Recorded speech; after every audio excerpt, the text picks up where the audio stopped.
Muito boa noite, queridos irmãos do nosso Centro Caibar Schutel de Pompeia. É com muita alegria que nós estamos aqui hoje, fazendo de novo o nosso estudo do Livro dos Espíritos. Sejam muito bem-vindos. É com imensa alegria, com imensa satisfação e principalmente espírito de gratidão que a gente vem aqui estudar essas lições que são tão importantes para nós, para a nossa vida, não é? Então, nós vamos fazer a nossa prece de abertura, pedindo a Deus Todo-Poderoso, Criador de tudo, ao nosso querido Mestre Jesus, aos Espíritos mentores, nossos anjos guardiões, que possam nos ajudar e nos intuir nesse estudo que nós vamos fazer. Que possamos, Senhor querido, nesses momentos de estudo breve, estarmos em comunhão, tanto com os irmãos do centro, como com os irmãos espirituais, e que esse aprendizado, Senhor, reverta em benefício de todos. Assim seja. Bom, pessoal, nós estamos estudando o Livro dos Espíritos, não é? Capítulo 2º, livro 2º, capítulo 4º, a pluralidade de existências. E hoje nós vamos estudar sobre parentesco e filiação. São as questões 203 até 206. Antes da gente entrar nas questões propriamente ditas, primeiro a gente tem que lembrar alguns conceitos que nos foram trazidos por Kardec. Primeiro, existe um ser maravilhoso acima de todas as coisas que é difícil até da gente definir dentro da nossa pequenez, que nos criou, nos rege os destinos, sabe tudo o que nos acontece, sabe o que é melhor para nós. Esse é o primeiro ponto. Este ser também criou todos os nossos irmãos.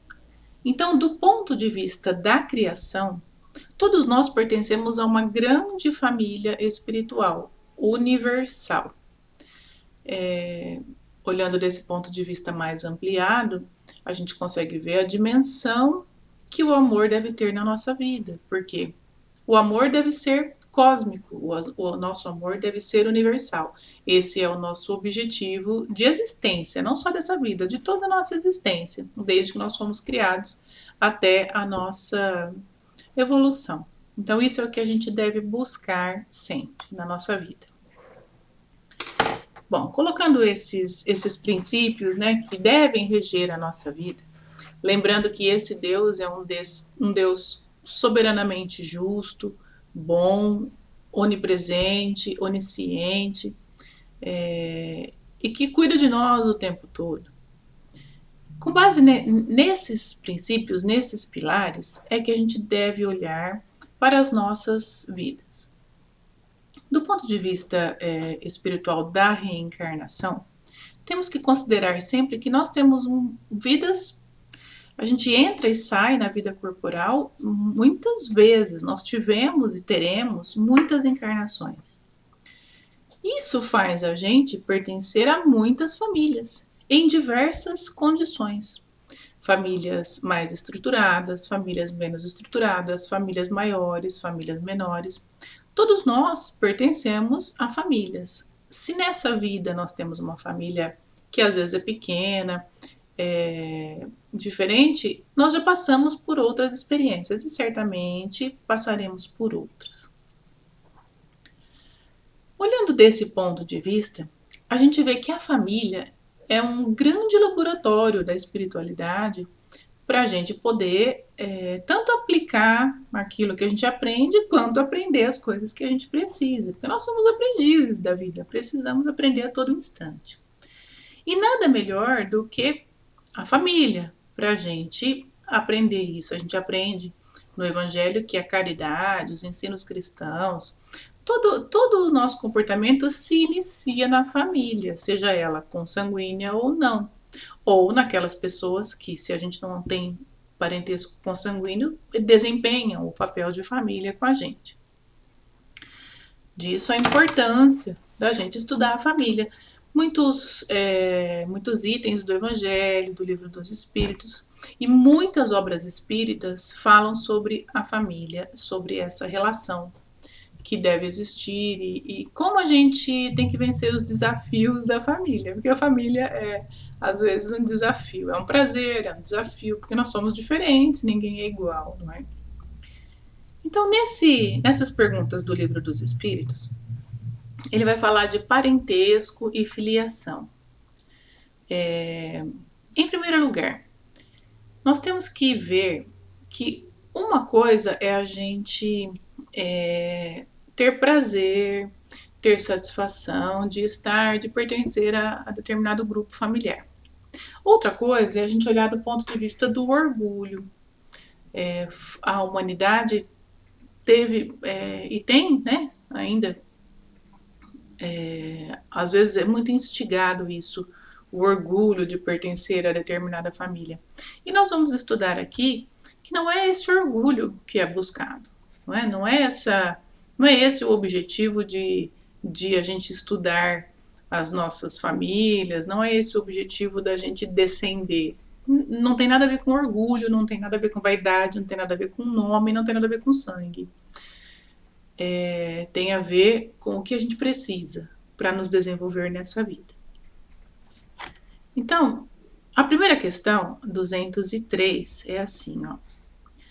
Os pais transmitem aos filhos uma porção da sua alma ou se limitam a dar-lhes a vida animal, a que uma nova alma, mais tarde, vem adicionar a vida moral?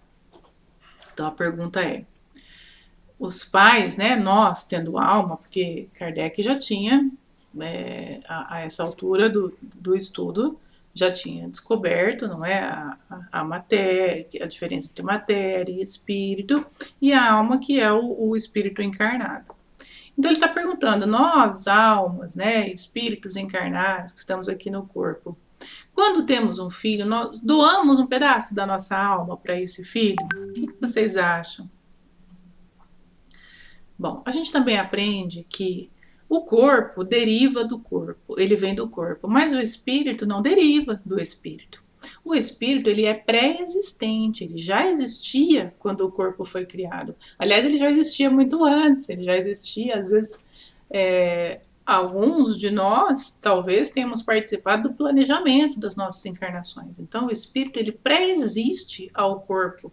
Tem conhecimento dos pais antes, mas ele não herda a alma dos pais, porque o espírito já existe. E depois ele sobreviverá à morte do corpo físico.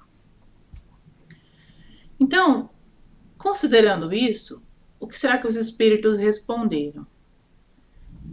A vida animal somente, né? Então, assim, os pais transmitem um pedaço da alma ou só, né, limitam-se a dar-lhes a vida animal? Então, os espíritos respondem, só a vida animal, porque a alma é indivisível, cada um tem a sua, né? Um pai estúpido pode ter filhos inteligentes e vice-versa. A palavra estúpido é um pouco forte no Evangelho, estou lendo porque é no Livro dos Espíritos, mas é exatamente essa palavra que está aqui. No sentido de que um pai, talvez sem cultura, sem muito conhecimento, sem muita inteligência, pode ter um filho brilhante e vice-versa, não é? Um pai brilhante pode ter um filho com dificuldades de aprendizagem. Por quê? Porque a nossa bagagem intelectual vem com o espírito.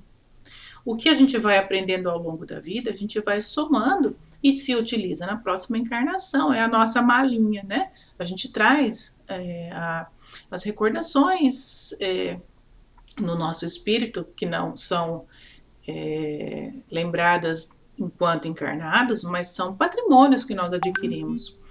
Cada um de nós é herdeiro de si mesmo nas questões espirituais e intelectuais. E a vida nos será dada de acordo com aquilo que a gente precisa aprender naquele momento.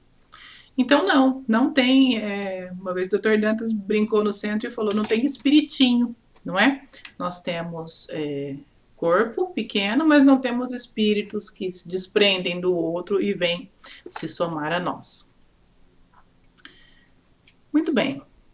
A questão 204 é assim. Uma vez que temos tido várias existências, Lembrando, a gente lembrou que tivemos várias encarnações e teremos outras tantas.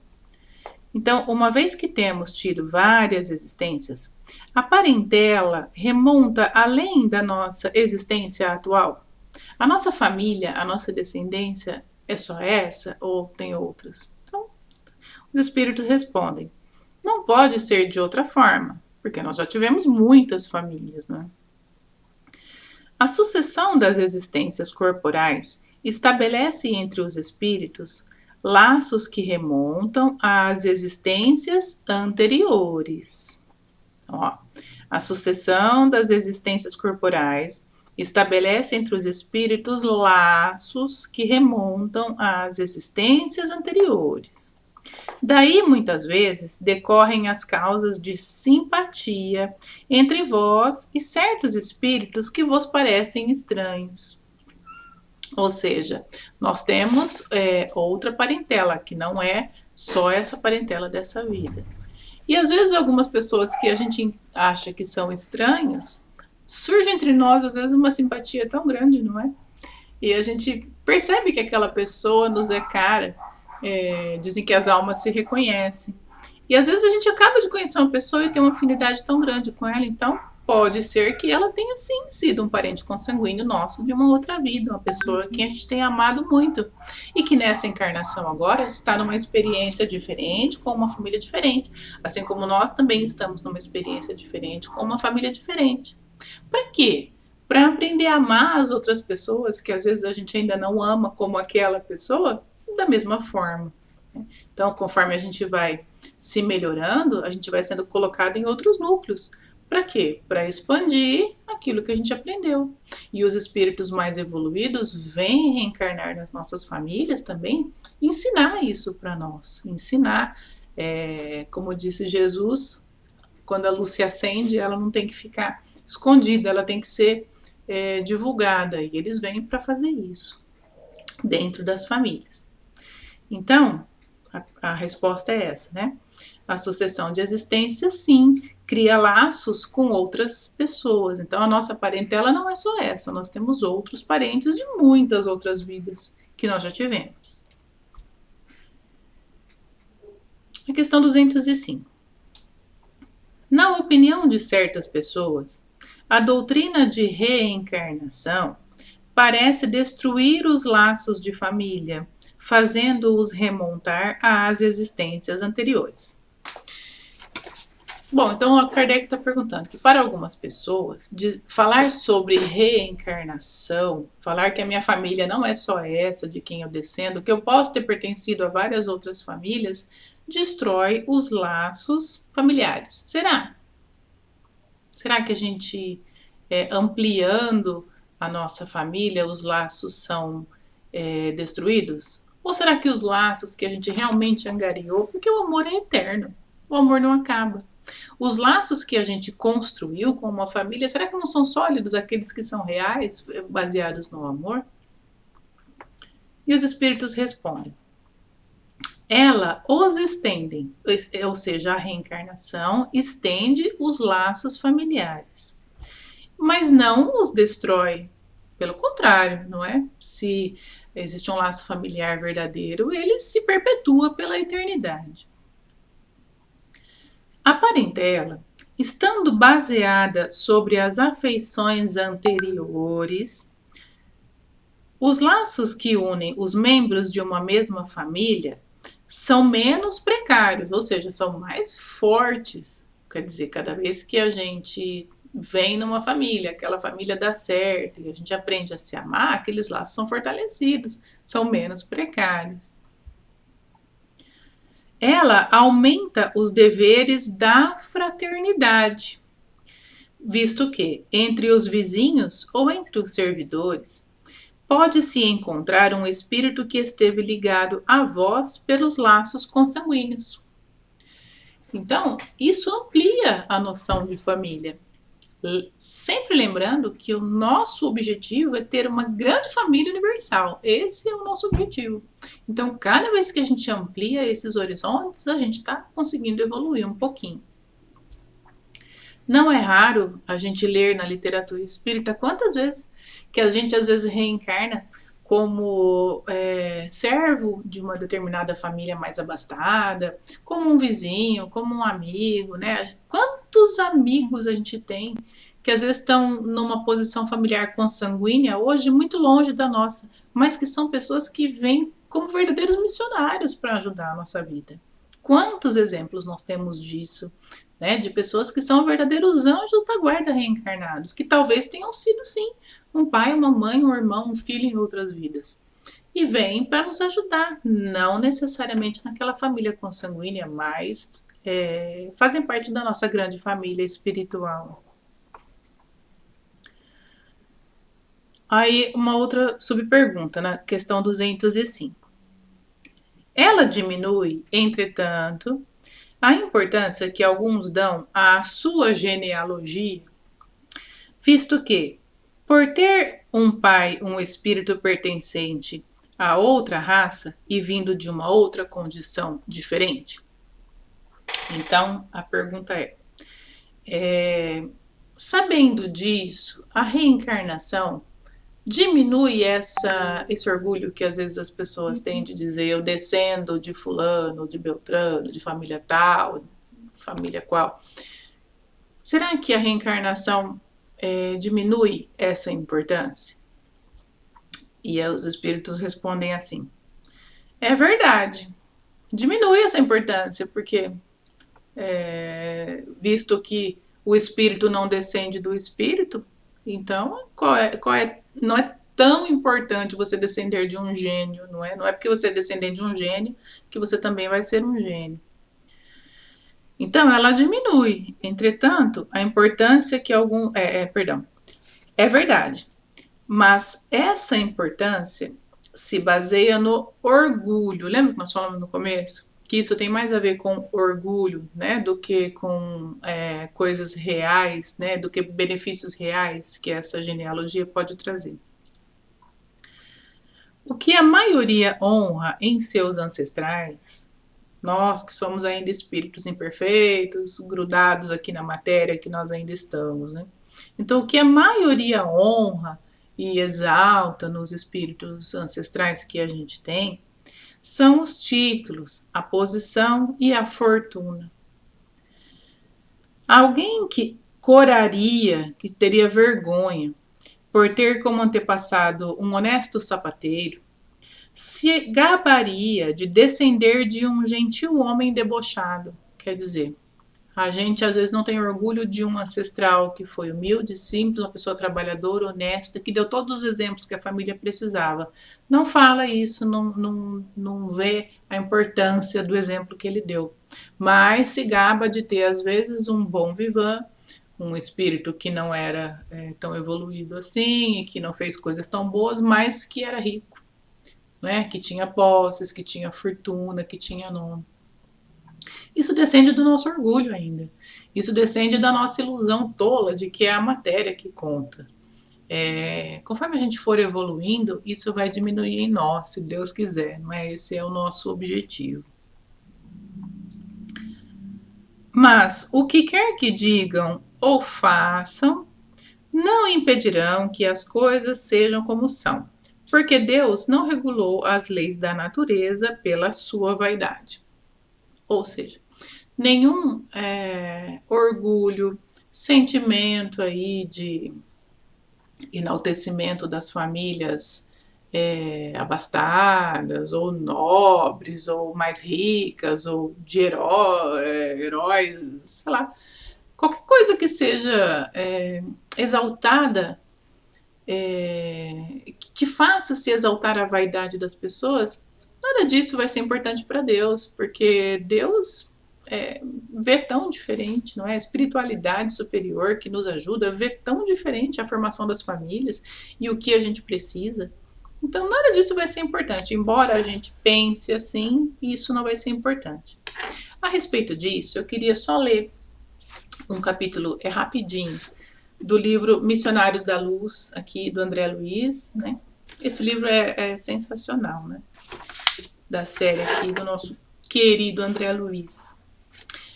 O André está lá com os mentores dele e vai acompanhar, começar a acompanhar, ele está começando a conhecer como se dá o mecanismo da reencarnação lá em nosso lar. E ele fica encantado de ver e saber de como é feito esse planejamento reencarnatório, como é que as pessoas se programam para reencarnar. E ele vai lá estudar junto com os mentores. E aí ele faz uma pergunta, a hora que ele se depara com aquele ministério enorme, preparando as pessoas para reencarnar, as pessoas fazendo o plano do corpo físico de como vão reencarnar, considerando as limitações, considerando as nossas provações, considerando as nossas expiações, os erros que a gente cometeu. Ele vai perceber que as pessoas que decaíram, por exemplo, no excesso de vaidade, que é o que a gente está falando aqui, pedem para vir com uma aparência física não tão sedutora, para não caírem de novo no mesmo erro, para terem chance de não errar mais naquilo, não é? Então ele fica fascinado com essa descoberta de como os corpos são planejados, de como Deus é perfeito e maravilhoso. Quando ele entra nesse ministério, ele se depara com duas estruturas de dois corpos, um feminino e um masculino, que são perfeitos, onde se pode ver a estrutura dos órgãos, onde se pode ver tudo, e ele fica encantado com isso, de ver a maravilha, de ver o tamanho que é isso, não é? E aí, estudando tudo aquilo, e eles estão analisando um caso concreto de um irmão que vai reencarnar, e o pai, ele tinha desavenças com o futuro pai, e o futuro pai não tá aceitando muito bem a reencarnação dele, e ele está tendo problemas. Quando eles vão estudar isso, ele pergunta assim, e está vendo a formação do corpo, ele pergunta para os mentores que estão ali ajudando. E a lei de hereditariedade fisiológica, que é o que nós estamos estudando aqui, o parentesco, a filiação. Como fica, né, a lei de hereditariedade na hora de montar esses corpos? E o mentor responde assim: funciona com inalienável domínio sobre todos os seres em evolução, mas sofre naturalmente a influência de todos aqueles que alcançam qualidades superiores ao ambiente geral. Então, olha só, a lei de hereditariedade continua normal, né? Está entre as leis de Deus, as leis naturais, as leis de filiação. Ela continua natural, normal, mas ela sofre a influência daqueles que alcançaram um grau mais elevado. Então, quem tem qualidades superiores, nessa hora pode fazer uma programaçãozinha melhor, pelo mérito de que já é portador, né? O mérito que já conseguiu nas outras encarnações. Além do mais, quando o interessado em experiências novas no plano da crosta, ou seja, aquele que está planejando a sua reencarnação, é merecedor de serviços intercessórios, entre aspas, as forças mais elevadas podem imprimir certas modificações à matéria. Olha só, quanto mais benefícios a gente vai adquirindo ao longo da nossa trajetória, desde que nós somos criados, mais a gente vai conseguindo essas, vamos dizer, a gente vai melhorando, a gente vai se aperfeiçoando, conseguindo essas interseções melhores, fruto dos nossos comportamentos, né? Tudo mérito, é o nosso mérito. A cada um será dado conforme as suas obras, a gente também já aprende. E na hora da gente planejar o corpo também, na hora da gente planejar a filiação também, o parentesco, né? Então, né, é merecedor dos serviços intercessórios. As forças mais elevadas podem imprimir certas modificações à matéria, desde as atividades embriológicas, né, desde que a gente é concebido ali, determinando-se alterações favoráveis ao trabalho de redenção. Olha que Que coisa linda da gente ver a atuação da espiritualidade na formação da nossa estrutura física, que vai descender sim dos nossos pais biológicos, vem toda carregada dessa carga genética, mas que pode sofrer sim a intercessão dos espíritos bondosos que cuidam da gente aí e que são tantos e que torcem tanto para a gente dar certo, né? Bom, a última questão do nosso estudo é a 206. Do fato de não haver filiação entre os espíritos descendentes de uma mesma família, segue-se que o culto dos ancestrais seja uma coisa ridícula? Olha que pergunta incrível, porque a gente sabe que, por exemplo, a sociedade romana tinha o culto aos ancestrais. Quantos cultuam os ancestrais? Então, o Kardec pergunta, será que então isso é uma coisa ridícula? Porque já que esses ancestrais podem não ser ligados à minha família espiritual, podem não ser ligados a mim, né? Só a consanguinidade é um laço pequeno perto da espiritualidade. Então talvez seja inútil eu render esse culto aos ancestrais, que é comum, né, em muitas civilizações. E olha a resposta dos espíritos. Seguramente que não, né? Não é ridículo cultuar os ancestrais. Porque se deve sentir feliz de pertencer a uma família na qual espíritos elevados se encarnaram. Espíritos elevados. Embora os espíritos não procedam uns dos outros, eles não têm menos afeição ao que lhes estão ligados por laços de família, visto que os espíritos, frequentemente, são atraídos em tal ou qual família em razão de simpatia ou por ligações anteriores. Ou seja, embora eu não esteja necessariamente, o meu espírito não descenda daquele outro espírito, só o meu corpo descenda daquele corpo, as famílias são montadas muitas vezes por afeições recíprocas que já foram construídas ao longo de outras encarnações. Então, aquele espírito que eu estou cultuando como um ancestral pode realmente ter uma afinidade real comigo. Então, sim, eu tenho que sim orar por eles, mas não pela posição financeira que eles ocuparam ou pela posição social, mas porque eles são espíritos elevados, moral elevado, né? Espíritos que eram cultos, espíritos que eram instruídos, bondosos, amorosos. Por isso que a gente deve fazer esse culto, não pela posição social que eles ocupavam, ou nem porque o sangue viria do sangue. Não? Continuando na resposta. Mas crede que os espíritos dos vossos ancestrais não se honram pelo culto que lhe fazeis pelo orgulho. Olha lá o que a gente falou, não pelas posições. Seus méritos não refletem sobre vós, senão pelo esforço que fizerdes para seguir os bons exemplos que vos deram. E é só assim que a lembrança pode não lhe ser agradável, mas até útil. Ou seja, eles ficam felizes, esses espíritos mais evoluídos, que fizeram parte da nossa família consanguínea antes de nós, porque a gente segue o exemplo deles, se eles são espíritos mais elevados. Não pelos títulos, não pelo que eles fizeram, não pelos bens que eles deixaram, nada disso, mas pelo legado moral, pelas virtudes que a gente tem que imitar. É isso que nós temos que imitar nos nossos familiares, as virtudes. Nós temos que imitar as coisas que eles deixaram de bom, os bons exemplos. Cada família traz em si, né, histórias. É tão comum a gente ouvir familiares dizendo de ancestrais que fizeram isso ou aquilo, e a gente se orgulha mesmo, né? Quantas histórias a gente escuta?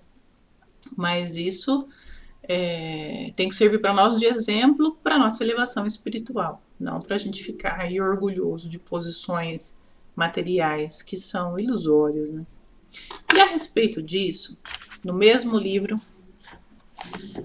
no Missionários da Luz, do André Luiz, quando ele começa a perceber a grandiosidade de um planejamento reencarnatório e começa a ver o tanto que os nossos atos pesam nessa balancinha aí na hora da gente ver as provas pelas quais nós vamos passar e todas as nossas expiações e o quanto as nossas escolhas equivocadas podem nos fazer mal nesse momento, porque Deus é soberanamente justo.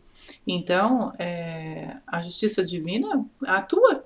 Nós temos que dar um jeito de arrumar, às vezes, aquele estrago que nós fizemos lá atrás. Então, nós precisamos vir para essa próxima encarnação que está sendo programada com esses desafios. Todos nós temos desafios. E no estágio evolutivo em que nós estamos, nós temos muitos. Precisamos muito da intercessão dos espíritos bons, porque sem eles a gente não conseguiria, sem a ajuda deles, né?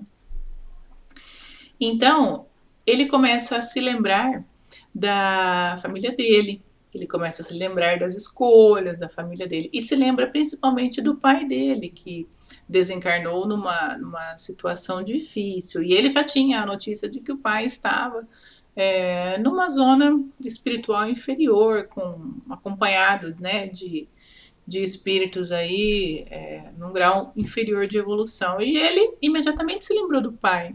Olha só como é isso. Apesar dele estar lá no mundo espiritual, aprendendo toda esse universo novo que se descortinou para ele, não é, da vida espiritual, aprendendo que as famílias são muito mais ampliadas do que ele imaginava, imediatamente ele voltou o pensamento para o pai.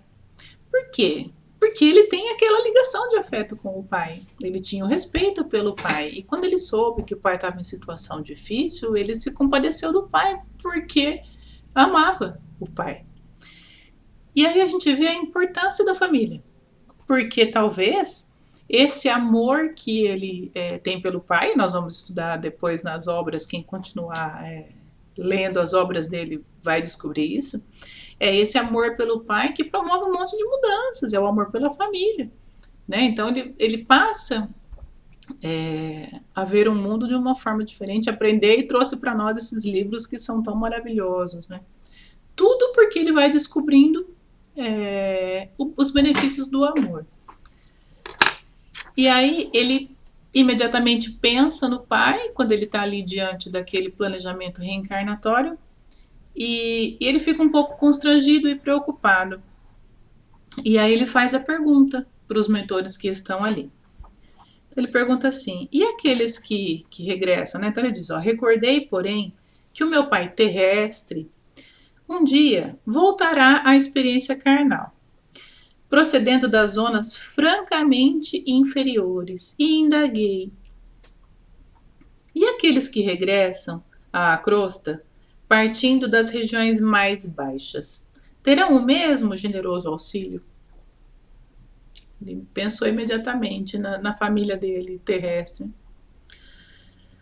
Desejando imprimir a pergunta a mais viva sinceridade, acrescentei: meu genitor, na derradeira romagem terrestre, voltou, faz tempo, à esfera carnal em condições bem amargas. Alexandre, que era um dos mentores que estava ali ajudando o André Luiz, interrompeu-me o curso da frase, ponderando, compreendemos. E ele vai explicar como é que vai se dar essa intercessão com o pai dele.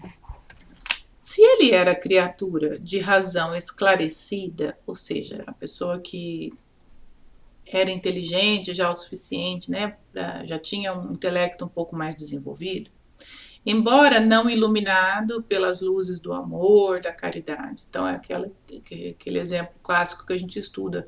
A gente só desenvolve o lado intelectual e não desenvolve o lado moral, o lado do amor, né?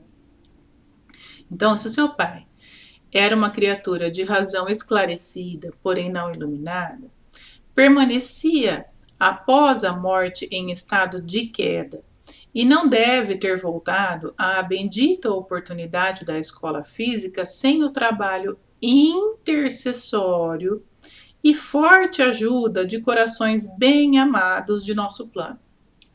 Então, ele, sendo uma pessoa iluminada, não voltou à esfera física desacompanhado de espíritos superiores que cuidam dele, porque Deus cuida de todos nós.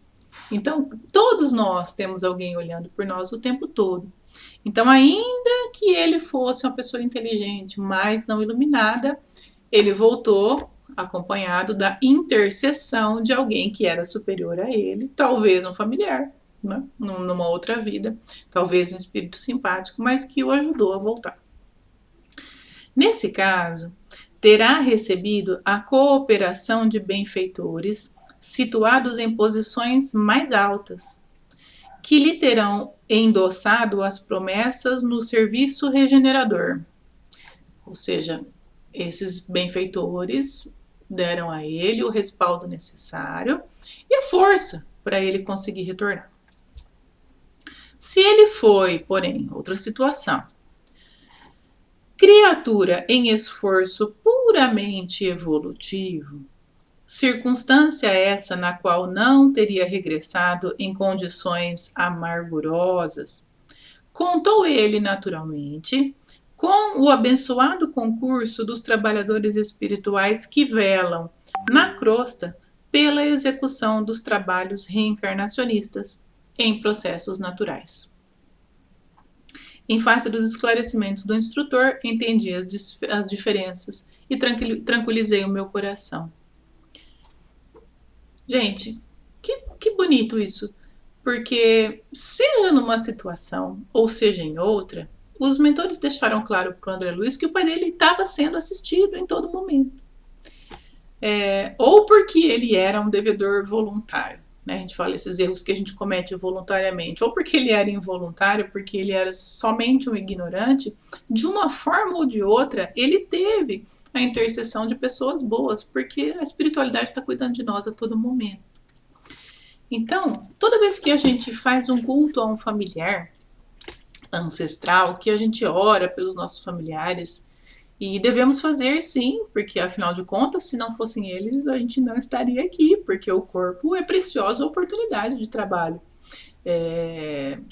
Como dizem os espíritos, não está fácil reencarnar. Então, agradecemos sempre pai, mãe, os nossos avós que nos deram a vida biológica e a bendita oportunidade de trabalho, que é isso que a gente tem que buscar. É isso que a gente tem que ter em mente, sempre essa gratidão. O Evangelho tem um capítulo honrar pai e mãe, né, onde ele nos ensina a honrar e agradecer sempre essa bendita oportunidade. Então, ele aprende que em qualquer oportunidade dessa, as pessoas são ajudadas. Em qualquer situação que a gente esteja, tem um espírito superior olhando por nós.